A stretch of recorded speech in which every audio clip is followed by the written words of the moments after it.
It's a new year, the end of another Congress, and boy, did we have an eventful one. Let's dive into the drama that was the 118th Congress. Welcome back to Beyond the Bill Number. I'm Sarah, and a little under the weather today, but with me today is Stephen. Happy New Year! Happy New Year, everyone. And it's January. We're kicking off 2025 with a look back at the 118th Congress. Stephen, this session was packed with plenty of drama, but when it comes to legislative results, well, let's just say it's like setting a big New Year's resolution and forgetting about them by January. Well, that's right, Sarah. If the 118th Congress had a New Year's resolution, it was probably do more, argue less. But instead, they seem to have spent the year perfecting their political theatre.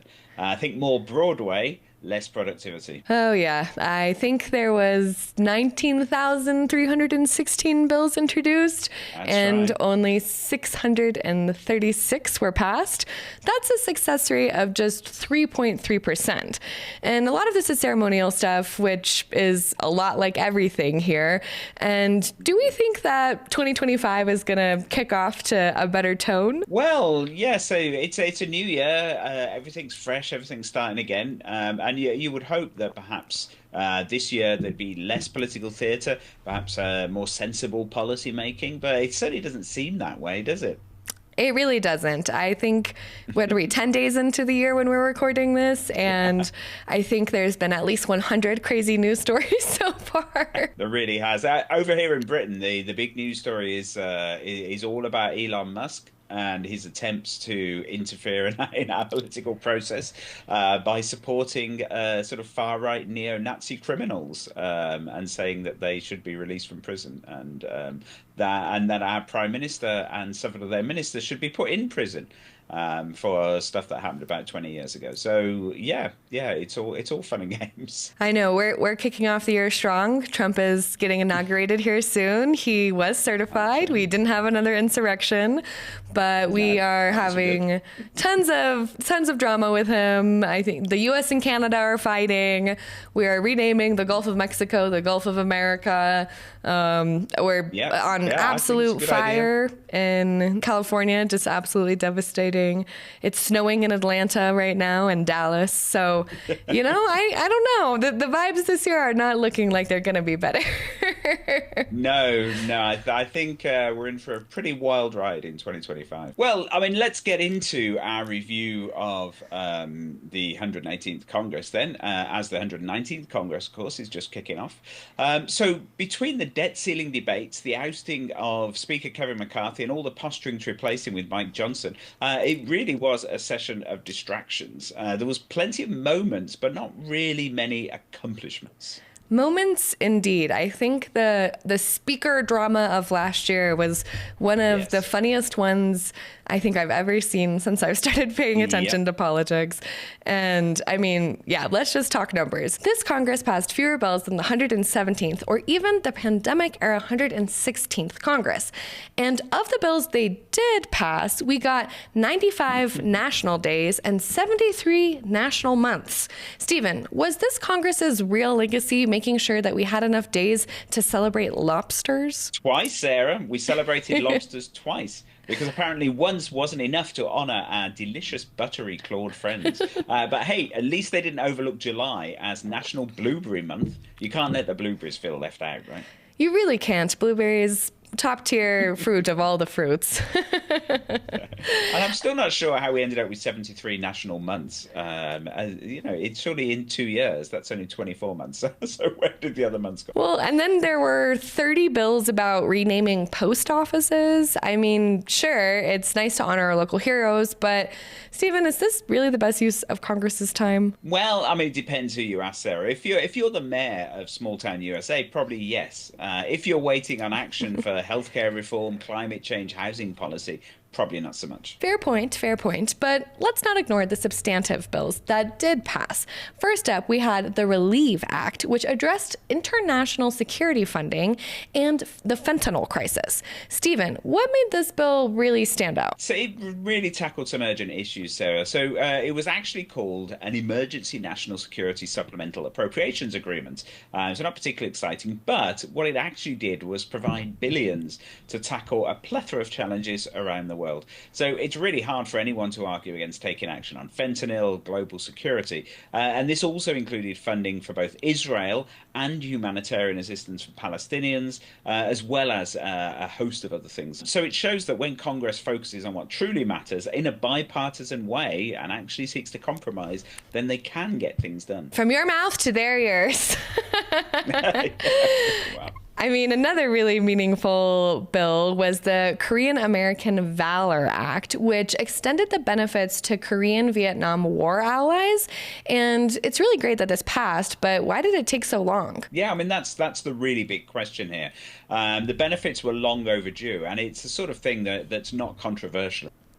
Really, I mean, why wouldn't you do this, really? And it is a step in the right direction, treating veterans of the Vietnam War who were part of the Korean Armed Services the same as veterans who served as part of the US forces. But the delay just shows how slow Congress can be to address even obvious issues like this. Yeah, and then we also had the Federal Disaster Tax Relief Act of 2023, which provided tax relief to disaster victims, including those affected by the East Palestine derailment.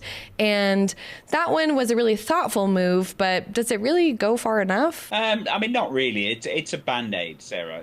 So it helps victims in specific disasters by excluding compensation that they receive for those disasters from gross income for tax purposes. So it saves them a bit of money in their tax. It's important, but it doesn't really tackle the broader issues like disaster preparedness. So let's see if we can actually prevent some of the damage that's caused by these disasters. Or, of course, the infrastructure reform that's also needed. Yeah, I think we'll be talking more about things like this with everything that's happening in California right now as well. Yes. Yeah. So then another bill that did aim big was the Securing Growth, Robust Leadership in American Aviation Act. And Stephen, this one focused on modernizing air traffic systems and improving aviation safety. But does this feel like Congress was really thinking ahead, or what's going on with this one? Yeah, I mean, it does actually. It's a rare example of sort of forward-thinking legislation. So it addresses consumer protections, competitiveness, infrastructure, all crucial for keeping aviation systems running smoothly. Well, that's pretty cool. And we also had a big crowd pleaser of the session, which was the joint resolution to officially end the COVID-19 national emergency. It was the most read federal bill on Bill Track 50 this year. So what does that tell us, Stephen? Well, I think it shows people were ready to move on. So after years of uncertainty, this bill really symbolized a return to normalcy, though I'm not sure the word normal really applies to the political system at the moment. But perhaps people were just harking after a return to normalcy anyway. So it's no surprise that it resonated with so many, even though obviously it wasn't a particularly interesting bill in and of itself, because it was literally just saying this is the end of the emergency.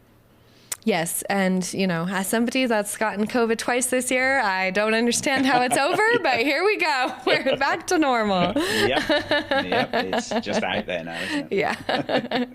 So, I mean, looking back at the 118th Congress, what is our big takeaway? Well, honestly, so it was a bit of a mixed bag. There was a handful of substantive wins, but far too much time was spent on this ceremonial legislation and obviously the political drama and wrangling and infighting, really, particularly among the sort of Republican majority in the House.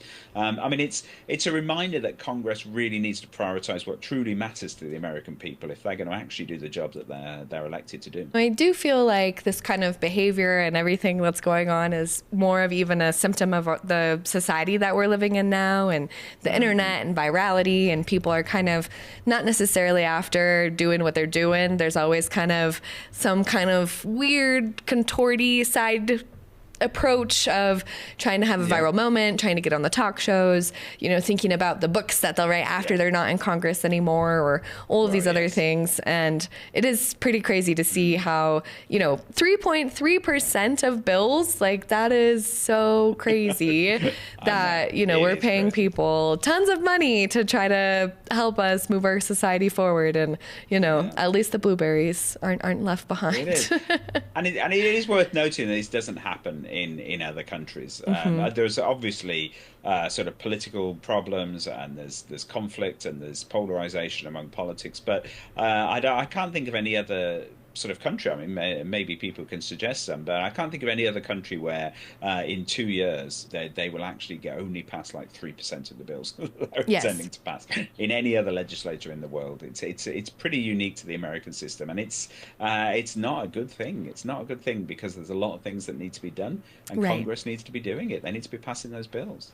Right, and I feel like part of the question is begged of, are they just proposing too many bills and there's no way that they could get through all of them because they are doing things for show? Or is it that there's too much infighting and the only things that they can agree upon is that we all like lobster? Like... Yeah, it's true. It is the polarization. The American system is designed to force the different parties and differing views to actually work together, which is obviously very laudable, and it's a great thing because it doesn't happen elsewhere. But when those politicians can't get together and they can't find common ground, then everything just grinds to a halt. And it's been the story for a long time now, hasn't it? I mean, it's been, a decade or more since Congress has actually been able to function properly. So I really don't know what the solution is. Because the only solution is to change the rules, is to change things. But to do that, they need to agree. So it's a catch-22. If they could agree enough to actually change the way things work, then they wouldn't need to change them. Right, exactly. Well, as we kick off 2025, let's hope that this 119th Congress sets maybe some better resolutions and sticks to them. Yep, agreed. So here's to a year of fewer theatrics and more meaningful action. Remember, Republicans control both chambers of Congress this time round, albeit with razor-thin margins, and the presidency. So there's no excuse for inaction, particularly over the next 2 years. Yes, we'll see what this has in store for us. Well, thank you all so much for joining us on Beyond the Bill Number. Don't forget to subscribe, share your thoughts on the 118th Congress, and again, Happy New Year, everyone. Yep, Happy New Year. And remember, it's never too late for Congress, or in fact, any of us, to turn things around. So see you next time.